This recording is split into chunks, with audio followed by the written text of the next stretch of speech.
ఓం శ్రీ కృష్ణ జగద్గురు పరబ్రహ్మణే నమః. ఓం నమో శ్రీ వేదవ్యాసాయ నమః. ఓం మద్గురు శ్రీ పూర్ణానంద స్వామినే నమః. ఓం శుక్లాంబరధరం విష్ణుం శశివర్ణం చతుర్భుజం ప్రసన్నవదనం ధ్యాయేత్ సర్వవిఘ్నోపశాంతయే. ఓం వ్యాసాయ విష్ణురూపాయ వ్యాసరూపాయ విష్ణవే నమో వై బ్రహ్మనిధయే వాసిష్ఠాయ నమో నమః. ఓం నారాయణం నమస్కృత్య నరం చైవ నరోత్తమం దేవీం సరస్వతీం వ్యాసం తతో జయముదీరయేత్. శ్రీ భగవద్గీత రాజవిద్యా రాజగుహ్యయోగము. అయితే ఇలా కోరికతో కూడి వేదంలో చెప్పబడినట్లుగానే యజ్ఞాలు యాగాలు మొదలైనవి ఆచరించేవారు స్వర్గలోకాన్ని పొంది అక్కడ దేవభోగాలను దేవతల యొక్క సుఖాలను అనుభవించి పుణ్యం నశించిపోయిన తర్వాత మళ్ళీ కూడా భూలోకంలో పుడుతూ ఉన్నారు కదా.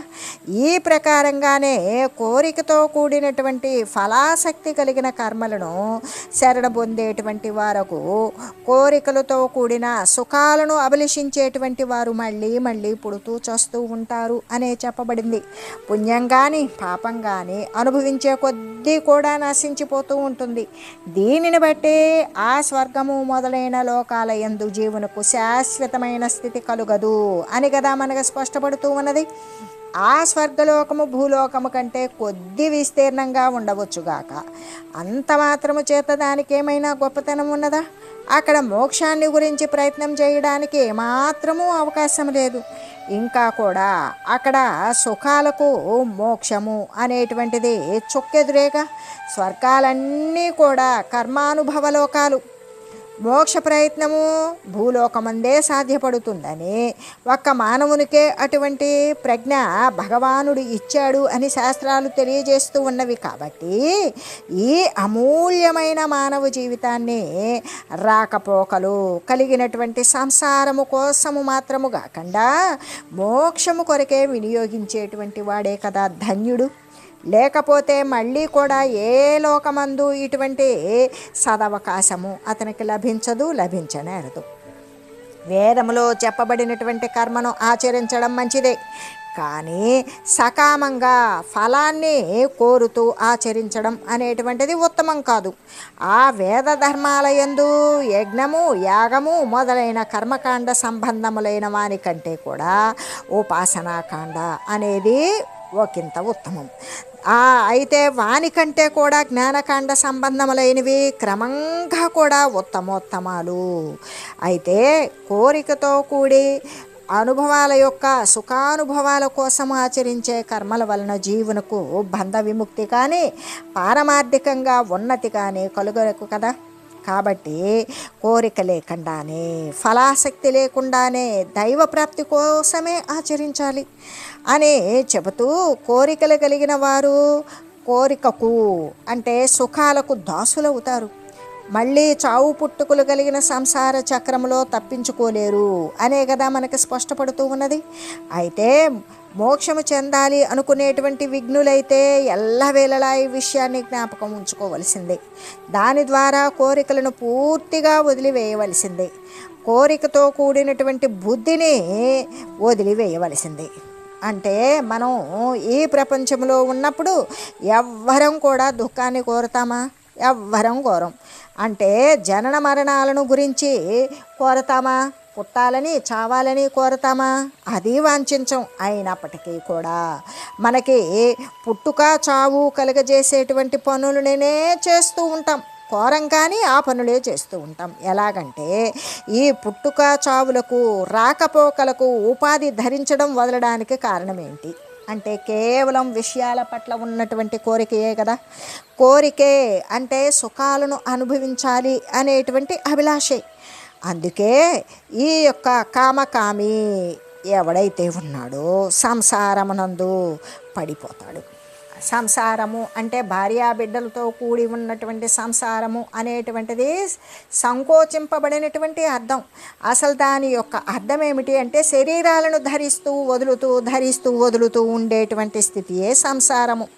కాబట్టి ఈ సంసారంలో పడి ఉండి రాకడ పోకడలను పొందుతూ ఉంటాడు అని కదా మనకు పరమాత్మ తెలియజేసి ఉన్నారు. కాబట్టి ఈ చావు పుట్టుకలను తప్పించుకోవాలి అనుకునేటువంటి వారు ఈ కోరికకు, ఈ స్వర్గము మొదలైన పుణ్యలోకాల యొక్క సుఖాల అనుభవానికి, కోరికలకు అతి దూరంగా ఉండాలి. కామము ముముక్షువునకు మహాఘోర శత్రువు అని కదా పరమాత్మ మనకు అనేక పర్యాయాలు తెలియజేసి ఉన్నారు. అందుకే అదే విషయాన్ని మరలా కూడా ఇక్కడ స్పష్టం చేశారు. యజ్ఞాలు సకామంగా ఆచరించేటువంటి వారు స్వర్గాన్ని పొంది అక్కడ ఎంతకాలం ఉంటారు అంటే పుణ్యం నశించేటంత వరకే. ఆ తర్వాత మరి భూలోకంలో జన్మిస్తారు. కోరికలు కోరేటువంటి వారికి, భోగాలు సుఖాలను కోరేటువంటి వారికి లభించేటువంటి ఫలితము చావు పుట్టుక. కాబట్టి ఈ జనన మరణాలను తప్పించుకోవడానికి కోరికలు లేకుండా ఉండడమే కదా ఉపాయం. కోరికలను వదిలివేయడమే కదా ఉపాయం. విషయాల పట్ల వాంఛను నశింపజేసుకోవడమే కదా ఉపాయం అని చెబుతూ అసలు స్వర్గలోకం ఎలా ఉంటుంది అంటే విశాలంగా ఉంటుంది, సుఖాల యొక్క అనుభవంతో కూడి ఉంటుంది.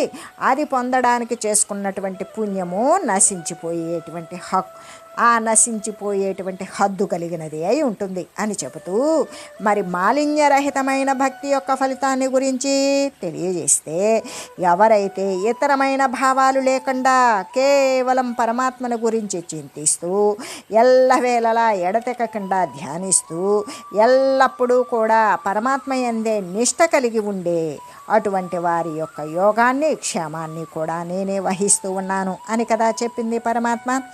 ఎలాగంటే ఈ యొక్క అంటే భగవానుడు మనకు అభయం ఇచ్చేశారు. ఏమని? నిరంతరం కూడా ఎవరు పరమాత్మ చింతన చేస్తూ ఉంటారో వారి యొక్క అవసరాలు నేనే తీరుస్తాను అని చెబుతూ, అంతేకాదు అలా అభయం ఇచ్చేశారు. భక్తులు ఒకవేళ నా కోరికలు నేను పరమాత్మను ధ్యానిస్తూ ఉంటే నా అవసరాలు, నా కుటుంబ అవసరాలు ఎవరు తీరుస్తారు అని అనుమానం వస్తుందేమోనని భగవానుడే తలంచి ఆ పనిని నేనే వహిస్తాను, నీ బాధ్యత, నీ కుటుంబ సంరక్షణ సర్వము నేనే చేస్తాను అని కదా తెలియజేశారు. అసలు యోగా అన్నప్పుడు యోగం అంటే ఏంటి? కావలసినటువంటి పదార్థాలను సమకూర్చడం. క్షేమము అంటే సమకూర్చినటువంటి దానిని సంరక్షించడం. ఈ ప్రకారంగానే భక్తుని యొక్క యోగాన్ని, క్షేమాన్ని, వాని యొక్క అవసరాలు తీర్చడానికి పదార్థాలు, వాటిని సంరక్షించేటువంటి విధి విధానము అన్నీ కూడా తానే వహిస్తాను అని కదా భగవానుడు మనకి హామీ ఇచ్చేశారు. అయితే ఆ భక్తుడు ఎట్లా ఉండాలి? భగవానుడే సాక్షాత్తు బాధ్యత వహిస్తున్నప్పుడు, హామీ ఇచ్చినప్పుడు ఆ భక్తుడు ఎట్లా ఉండాలి అది కూడా చెప్పేశారు కదా. అనన్య చిత్తుడై ఉండాలి. ఇతరత్రా ధ్యాస లేక సర్వము కూడా సర్వకాల సర్వావస్థల యందు పరమాత్మ తప్ప మరొక వస్తువు లేదు అనేటువంటి ధ్యాసతోటి నిరంతరం పరమాత్మనే నిరంతరం చింతన చేస్తూ లెస్సగా ధ్యానిస్తూ ఈ ప్రకారంగా భూత భవిష్యత్ వర్తమాన కాలాల యందు కూడా పరమాత్మతోనే కూడి ఉండాలి. అంటే ఇతరత్రా లేనటువంటి మనస్సు కలిగి ఉండాలి. అన్యము లేనిది అంటే అదే కదా అనన్యము. కాబట్టి ఇక్కడ భగవంతుడు తప్ప ఇతరమైనటువంటి ఏదీ లేదు అనేటువంటి అర్థాన్నే స్ఫురింపజేస్తూ ఉన్నది. లేకపోతే పరమాత్మ యందు తప్ప తక్కినటువంటి దేని యందు మనస్సును పోనీయకుండా ఉండేవారు అని కదా భావము. ముందుగా ఏం చెప్పారు? ఆ యొక్క స్వర్గంలో సుఖాలను అనుభవించేటువంటి దాని పట్ల ఆసక్తి కలిగిన భోగపరాయణులను గురించి తెలియజేశారు. అటువంటి వారికి ఈ అనన్య భక్తులకి ఎంతో భేదం ఉన్నది. అంటే స్వర్గభోగపరాయణులకి, అనన్య భక్తులకి పరమాత్మ తప్ప మరొక వస్తువు లేదు అనుకునేటువంటి భక్తులకి ఎంతో తేడా ఉంది. మొదటి వారైతే దృశ్యమునందే మనసును పోనిస్తూ ఉంటారు. ప్రాపంచక సంబంధమైన విషయాల పట్ల కోరికలు కలిగిన వారై ఉంటారు. అదే రెండవ వారు అనన్య భక్తులైనటువంటి వారైతే భగవంతుణ్ణి తప్ప ఇతరమైన దేని యందు కోరిక లేకుండా ఉంటారు. వారి దృష్టి ఎందైతే దృశ్య పదార్థాలన్నీ కూడా ఎలా అంటే నీచముగా, అల్పముగా కనిపిస్తాయి. లేకపోతే ఆత్మ కంటే ఇతరమైనదంతా కూడా అబద్ధంగానే చూస్తారు, ఆలోచన చేస్తారు, అదే చింతిస్తారు, వానిపై కోరిక లేకుండా ఉంటారు. దృష్టి అంతా కూడా ఆత్మయందే కేంద్రీకరిస్తారు. కాబట్టే వారినే అనన్య చిత్తులు అని చెప్పబడ్డారు. ప్రపంచంలో జనులు 3 రకాలుగా ఉంటారు. కొందరు భగవంతుణ్ణి అస్సలు చింతించకుండా ఉంటారు, కేవలము ప్రపంచ దృష్టి మాత్రమే కలిగి ఉంటారు.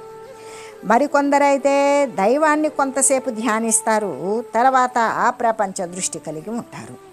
ఇంకా కొందరైతే అస్సలు ప్రపంచ దృష్టే లేకుండా ఉంటారు, ఎల్లవేళలా నిరంతరము దైవం యొక్క చింతనే చేస్తారు, దైవాన్నే స్మరిస్తారు, దైవాన్నే ధ్యానిస్తారు, మొదలైనవన్నీ కూడా కలిగి ఉంటారు. ఈ 3వ తరగతి అయినటువంటి వారే కదా అనన్య చిత్తులు. ఎలాగంటే ప్రపంచ దృష్టి కలిగిన వారు కాదు, కొంతసేపు ప్రపంచ దృష్టి కొంతసేపు దైవస్మరణ ఉన్నటువంటి వారు కాదు, పూర్తిగా ప్రపంచ దృష్టి లేకుండా దైవ చింతన స్మరణ ధ్యానాలు కలిగి ఉన్నటువంటి వారు మాత్రమే అనన్య చిత్తులు. అటువంటి నిరంతరమైన దైవ ధ్యాన పరుల యొక్క యోగాన్ని క్షేమాన్ని కాపాడే పని గైకొంటాను తీసుకుంటాను అని భగవానుడు ప్రతిజ్ఞ చేశారు కదా. అంటే భక్తుల మీద అనన్య చిత్తుల మీద భగవానుడికి ఎంత ప్రేమ, ఎంత వాత్సల్యం, ఎంత కరుణ, ఎటువంటి అనుగ్రహ బుద్ధి. మహాభక్తుడైనటువంటి అర్జునునకు శ్రీకృష్ణుడు సారథిత్వాన్ని వహించడం కూడా ఈ రహస్యాన్నే తెలియజేస్తూ ఉన్నది కదా. ఎలాగంటే ఒక క్షత్రియుడైనటువంటి అర్జునునికి సాక్షాత్తు పరమాత్మ స్వరూపమే ఆ రథసారథ్యానికి ఒప్పుకున్నది అంటే మనకి ఈ రహస్యమే. అంటే ఎవరైతే అనన్య చిత్తులై ఇతరత్ర ధ్యాస లేకుండా నిర్విరామంగా విరామం లేకుండా ఎల్లప్పుడూ కూడా పరమాత్మను చింతించేటువంటి వాని యొక్క యోగాన్ని క్షేమాన్ని నేనే వహిస్తాను అని చెప్పడంలో రహస్యము అర్జునునికి సారథిత్వాన్ని వహించినప్పుడే తెలుస్తూ ఉన్నది కదా. అర్జునుడు రథం యొక్క గుర్రాల పగ్గాలు శ్రీకృష్ణునికి అప్పగించాడు. ఇంకా అతనే రథానికి ఏదైనా లోటు ఉంటుందా? ఏ లోటు కూడా ఉండదు. అలాగే ఎవరైతే వారి యొక్క జీవిత పగ్గాలను భగవానుడి చేతికి అందించేస్తారో వారి జీవిత యాత్రకి ఇంకా ఏ లోటు కూడా ఉండదు కదా. ఎవరు తమ యొక్క సమస్తాన్ని కూడా భగవానుడికి అర్పణ చేసేస్తారో వారు ఇతరత్ర చింతన లేకుండా అతనిని మాత్రమే శరణు పొందుతారు. వారి యొక్క జీవిత రథము అతడు నిరాటంకంగా నడపగలుగుతాడు కదా. యోగక్షేమం వహామ్యహం అని కదా చెప్పబడింది. అదే కదా దీనికి అర్థము. భక్తునికి ఏదేది అవసరమో అది ప్రపంచ వస్తువు కానీ ఆత్మజ్ఞానం కానీ దాన్ని చేర్చడం, అలా చేర్చిన దానిని సంరక్షించడం, ఈ 2 పనులు కూడా భగవానుడు భక్తునికి చేసి పెట్టేస్తాడు. అయితే ఆ భక్తుడు ఇతరత్రా చింతన లేకుండా అనన్యమైన చింతనతోటి కేవలము పరమాత్మ కోసం, పరమాత్మ చేత, పరమాత్మ కొరకు, పరమాత్మ మాత్రమే అన్నట్లుగా భగవాన్ని ధ్యానించేటువంటి వాడై ఉండాలి. కొంత భక్తి దృశ్య విషయాల యందు, కొంత భక్తి దేవుని యందు పంచి ఉండడం అనేటువంటిది అనన్య భక్తి అవుతుందా?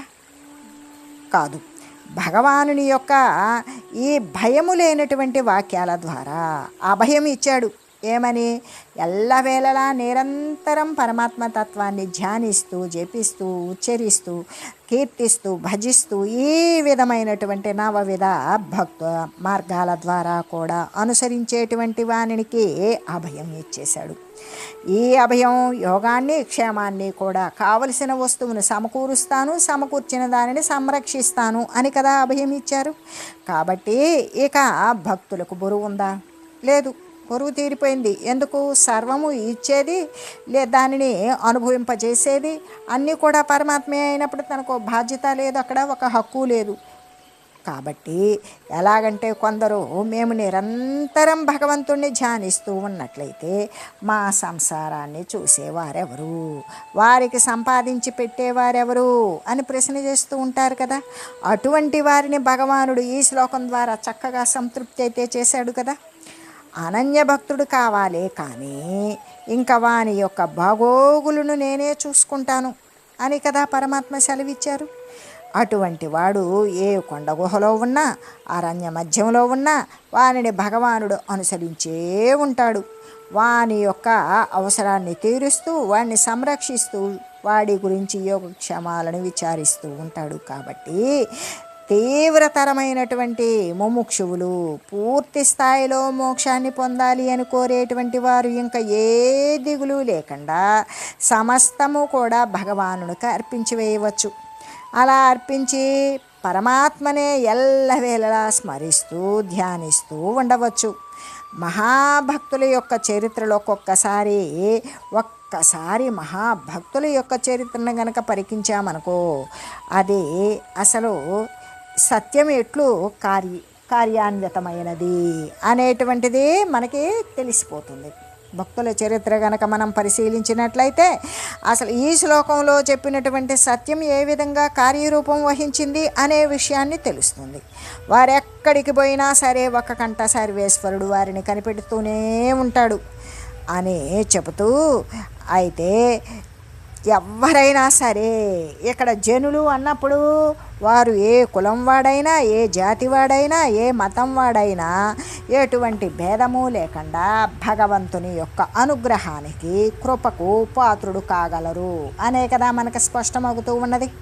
అయితే దానికి ఏముండాలి అంటే పరమాత్మ యోగక్షేమాలు వహించేటువంటి విషయాన్ని పొందే అర్హత వాడు కలిగి ఉండాలి. అదేమిటి? ఇతరమైనటువంటి ధ్యాస లేకుండా ఎల్లవేళలా తాను నిద్రలేచినది మొదలు నిద్రపోయేటంత వరకు, తాను చచ్చు వరకు, జగము కురుంగు వరకు కూడా ఇతరత్ర ధ్యాస లేనటువంటి భక్తియే కదా ఆ అర్హత. అందుకే ఇప్పుడు ఆంజనేయ స్వామి ఉన్నారు. ఆయన మృగజాతిలోనే, అంటే మనకి వానరు జాతిలోనే జన్మించారు. అయినా కూడా ఆయన ఇతరత్ర ధ్యాస లేకుండా ఉండేటువంటి భక్తి చేత భగవంతుని యొక్క అనుగ్రహానికి పాత్రుడు కాగలిగాడు. ఇంకా మానవుల విషయమే వేరుగా చెప్పాలా? అవసరం లేదుగా. ఇతరత్ర ధ్యాస లేకుండా ఉండేటువంటి భక్తి అనేటువంటి మూల్యం ఎవడైతే చెల్లిస్తాడో వానికి మాత్రమే భగవంతుని కృప అనే వస్తువు లభిస్తుంది. దాని ద్వారా యోగము, క్షేమము, ప్రాప్తి అనేది లభిస్తుంది కదా అని చెబుతూ, మూల్యమును అంటే విలువను, లభ్యమయ్యేటువంటి వస్తువు రెండు కూడా తెలపబడింది. ఇప్పుడు మనం ఏదైనా సరే ఒక వస్తువు కావాలి అంటే దానికి తగినటువంటి మూల్యాన్ని, ధరను చెల్లించాలి. అలాగనే మూల్యం చెల్లించకపోతే సామాన్యమైనటువంటి ప్రపంచ వస్తువే లభించదు. మనం ఏది నిత్యావసర వస్తువులైనా సరే, ఇంకా పెద్ద పెద్ద వస్తువులు, భూములు, ధనాలు, ధాన్యాదులు, బంగారాలు, ఆరామాలు, క్షేత్రాదులు లేదా భవనాలు, ఇవన్నీ కొనాలి అంటే మనకి దానికి తగినటువంటి మూల్యాన్ని చెల్లించుకోవాలి. ఏది? రూపాయి మొదలుకొని కోట్ల వరకు కూడా దాని విలువను బట్టి ఆ రూపాయిని, ఆ మూల్యాన్ని చెల్లిస్తేనే మనం కోరుకున్నటువంటి వస్తువు మనకు లభిస్తుంది. అది సామాన్యమైనటువంటి అస్థిరమైన, అశాశ్వతమైన ప్రాపంచిక సంబంధమైన వస్తువే మూల్యం లేకపోతే లభించదు. ఇంకా పరమార్థ వస్తువు విషయం గురించి వేరుగా చెప్పాలా? అది శాశ్వతమైనది, స్థిరమైనది, అతి దుర్లభమైనది. కేవలం భక్తి, విశ్వాసము, అఖండ సాధన ద్వారా మాత్రమే వచ్చేటువంటిది. కాబట్టి అది భగవంతుని యొక్క అనుగ్రహాన్ని పొందినప్పుడే వస్తుంది. కాబట్టి ఆ భగవద్ అనుగ్రహాన్ని ఈ జీవితమునందే పొందాలి. దేనికి? తరించడం కోసం. ప్రతి వారు కూడా ఇతరత్ర చింత లేకుండా కేవలము దైవ చింతనను మాత్రమే గొప్పగా అభ్యాసం చేయాలి అని చెప్పడం చేత భగవానుణ్ణి లెస్సగా ఎడతెగకుండా ధ్యానించాలి అని కదా మనకి తెలిపినట్లయింది. అయితే ఎవరైతే యోగము అనేటువంటి దానిలో భక్తులకు కావలసినటువంటి జీవితం యొక్క అవసర వస్తువులు మాత్రమే కాకుండా ఆత్మజ్ఞానం కూడా చేరి ఉన్నది. నిరంతరము ఎల్లవేళలా భగవంతుని యొక్క చింతన చేత సర్వమునకు అధికారి సర్వేశ్వరుడు అయిన ఆ సర్వేశ్వరుడు సంతుష్టుడై ఉండాలి. భక్తుని యొక్క చింతన ద్వారా, భగవత్ చింతన ద్వారా సర్వేశ్వరుడు సంతుష్టుడైతే ఆత్మజ్ఞానాన్ని కలుగజేస్తాడు. అది జారిపోకుండా సంరక్షిస్తూ ఉంటాడు. అందుకే దదామి బుద్ధి యోగంతం అని కదా చెప్పింది. అయితే ఇలా చెప్పినందువలన ఏ కొద్దిసేపో ధ్యానించేవారు కాదని నిరంతరము ధ్యానశీలురు అనేటువంటి అర్థమే కదా మనం తీసుకోవలసింది అని చెబుతూ భగవంతుణ్ణి ఏ ప్రకారంగా చింతన చేయాలి? ఏ తరత్రా ధ్యాస లేకుండా అనన్య చిత్తముతో ఒక పరమాత్మ తప్ప ఇతరమేది కూడా మనస్సునకు రాకుండా ఉండాలి. ఇంకా ఇతరమైనటువంటి దేని యందు కూడా కోరిక లేకుండా ఉండాలి. అలాగా మరి అనన్య ఇతరత్ర ఏ ధ్యాస లేకుండా ధ్యానించేటువంటి వారికి కలిగే ఫలితము భగవంతుని యొక్క అనుగ్రహము, భగవంతుని యొక్క కృపే కదా. అటువంటి వారి యోగాన్ని, క్షేమాన్ని భగవానుడు వహిస్తూ ఉంటాడు. కాబట్టి భగవత్కృప లభించడం కోసం జీవుడు ఏమి చేయాలి అంటే ఇతరత్రా ధ్యాస లేకుండా కేవలము పరమాత్మ వస్తువు తప్ప రెండవ దాని మీద చిత్తము లేకుండా పరమాత్మను నిరంతరం ధ్యానిస్తూ ఉండాలి అని చెబుతూ, అంటే శ్రద్ధతో ఇతర దేవతలను అర్చించేటువంటి వారు అంటే క్రమ పద్ధతి తప్పి తననే అర్చించేవారు అవుతారు అని కదా భగవానుడు తెలియజేస్తూ ఉన్నాడు అని చెబుతూ, ఏప్యన్యదేవతా భక్తా యజంతే శ్రద్ధయాన్వితాః తేపి మామేవ కౌంతేయ యజంత్య విధిపూర్వకం. ఓ అర్జున, ఎవరైతే ఇతర దేవతల పట్ల భక్తి కలిగిన వారై శ్రద్ధతో కూడి వారిని ఆరాధిస్తూ ఉన్నారో వారు కూడా నన్నే క్రమము తప్పి అవిధిపూర్వకంగా ఆరాధిస్తూ ఉన్నవారు అవుతారు.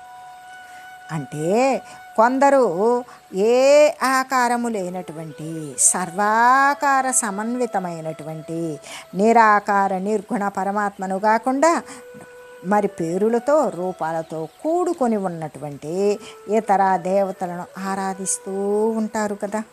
వారు గనక శ్రద్ధతో ఆ ఆరాధనాన్ని కనుక సలిపినట్లయితే ఒక దృష్టితో వారు ఆయా దేవతలకు అధిష్టాన రూపుడై వర్తించేటువంటి పరమాత్మను కొలిచిన వారే అవుతారు.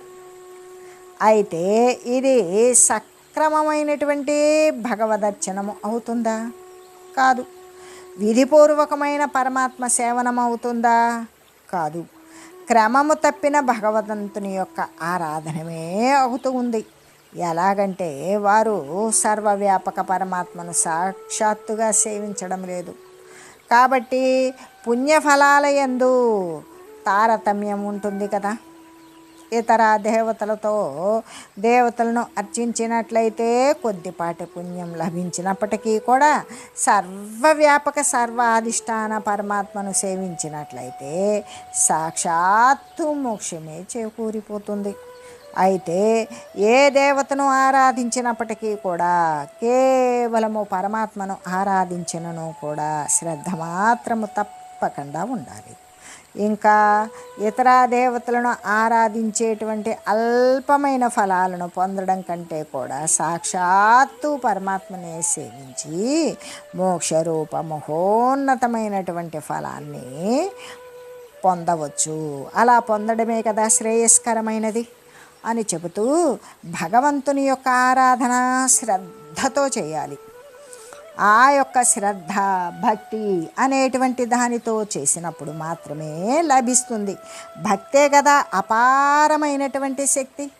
కాబట్టి అసలు ఇప్పుడు ఎవ్వరమైనా తప్పులు చేస్తాం. ఆ తప్పును సవరించుకోకపోతే అది అసలు ఒప్పు కానే కాదు. తప్పు చేయడం అనేటువంటి తప్పు కాదు, కానీ చేసిన తప్పును సరిదిద్దుకోకపోవడం మాత్రం తప్పే కదా. అది మంచి చేయకపోవడం తప్పే.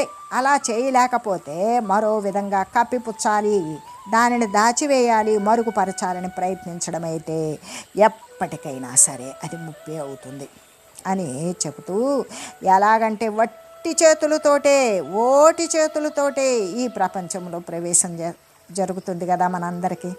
ఆ తర్వాత ప్రతి దానిని కూడా ఇది నాది అది నాది అని దాచుకున్న దాన్ని మరి దోచేసుకున్న దాన్ని దాచేసుకోవడం మనిషి చేసేటువంటి పెద్ద తప్పు కదా. నాది నాది అంటూ చేసినటువంటి తప్పుని భగవంతునికి నీది అని భగవంతునికి సమర్పించేయాలి, అలా సరి చేసుకోవాలి. అదే కదా అర్పణ భావము, అదే కదా మరి సమర్పణ భావము అని చెబుతూ, అంతేకాదు ఇతర దేవతా భక్తులు మోక్ష పదము దైవ సాక్షాత్కారాన్ని ఎందుకు పొందజాలలేకపోతూ ఉన్నారు అనే విషయాన్ని తెలియజేస్తూ, అహం హి సర్వయజ్ఞానాం భోక్తా చ ప్రభురేవ చ నతు మామభిజానంతి తత్వేన తస్యవంతితే. ఎలాగంటే సమస్త యజ్ఞాలకు భోక్తను, ప్రభువు అంటే యజమానుడు అయినా నేనే అయ్యున్నాను. అటువంటి నన్ను వారు వాస్తవానికి యథార్థంగా తెలుసుకోవడం లేదు. ఇందువలన వారు జారిపోతూ ఉన్నారు. అంటే శరీరాన్ని వదిలితే మరొక శరీరాన్ని ధరించుకొని పునర్జన్మను పొందుతూ ఉన్నారు. ఎందుకు అంటే యజ్ఞాలు చేస్తూ ఉన్నారు కానీ యజ్ఞాలకు భోక్తను నేను అనే విషయాన్ని వాళ్ళు చూడలేకపోతూ ఉన్నారు. ప్రభువు నేనే అనేది గమనించలేకపోతూ ఉన్నారు. అటువంటి వారు సమస్తము నిండినటువంటి సర్వవ్యాపకంగా శాశ్వతమైన పరమాత్మను నేనే అనే విషయాన్ని వాళ్ళు యథార్థంగా తెలుసుకోవడం లేదు. ఇందువలనే వారు శరీర పతనానంతరం మరొక ఉపాధిని పొందుతూ ఉంటూ ఉన్నారు అని తెలియజేస్తూ, ఓం మంగళం పావన గీతామాత జయ మంగళం భక్తజనావని బంధ విమోచని భవభయహారిణి భవ్యదాయిని మంగళం. ఓం మంగళం శ్రీ కురుక్షేత్ర రణక్షోణి విహారిణే పార్థసారథిరూపాయ గీతాచార్యాయ మంగళం. ఓం మంగళం మహత్.